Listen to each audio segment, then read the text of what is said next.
हिन्दू धर्ममा 4वटा वेदहरू छन्। संसारको पहिलो ग्रन्थको नाम हो ऋग्वेद। संसारमा कुनै पनि ज्ञान थिएन।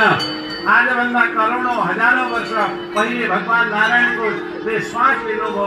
नारायणको श्वासबाट आवाज आयो, त्यो श्वास बाहिर आयो, यसैको नाम हो ऋग्वेद।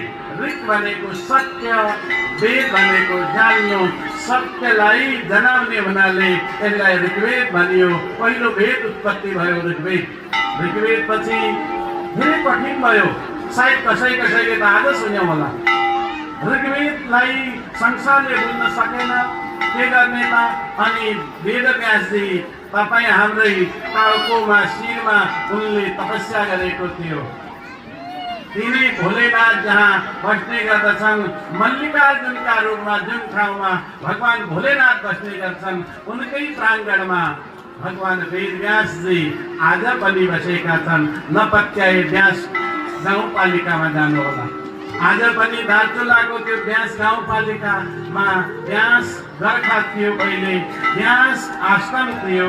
त्यो व्यास आश्रम दारुगिरी पर्वत भनेर भनेको छ दार्चुलालाई, वायुपड भनेर बैतडीलाई भनेको छ, गणेन्द्रलाई कुर्म पर्वत भनेर भन्छ शास्त्रले, अछामलाई आश्रम भनेर भन्छ, बदाङलाई बज्राङ्ग भनेर भन्छ, बाजुरालाई बाज्रु भनेर भन्छ, डोटीलाई देवपट भनेर भन्छ।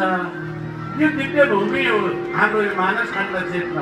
त्यो दिव्य भूमिको देवदारू वनमा दार्चुलाको माथि वेदव्यास आँखा बन्द गरेर बस्नु भएको थियो। मनमा उनलाई लाग्यो कलियुग आउनेवाला छ। कलियुगमा व्यक्तिहरूलाई वेद के हो, पुराण के हो, शास्त्र के हो भन्ने कुरा बिर्सिहाल्नु छ। उसलाई संसारसँग मात्र मतलब छ, ज्ञानसँग मतलब हुने छैन, फुर्सदै छैन। कति वर्षको आयु छ र हामी तपाईँको 50-60 वर्ष, त्यसमा 20 वर्ष सिधा जिरो गरिदिनुहोस्। त्यो बेलामा जवानी हुन्छ 20-25 वर्षसम्म। 20-25 वर्ष त जवानीमा गए, सकिए। कति वर्ष बाँकी रहे? आधा फेरि आधा काट्दिनुहोस्। आधा हामीले सुत्नमा बितायौँ, सकियो आधा। 60 वर्ष कोही बच्यो भने 20 वर्ष त्यसका गए। त्यसपछिका आधा वर्ष 20 वर्ष त्यसले सुत्नमा बिताइदियो। अब कति बाँकी रहेको? 8-10 वर्ष जिन्दगीका हुन्। बाँकी त यो संसार मिथ्या हो, खाली हो यो संसार। खाली हात आयौँ, खाली हात जाने हो। आउने बेला फरक यत्तिकै हो।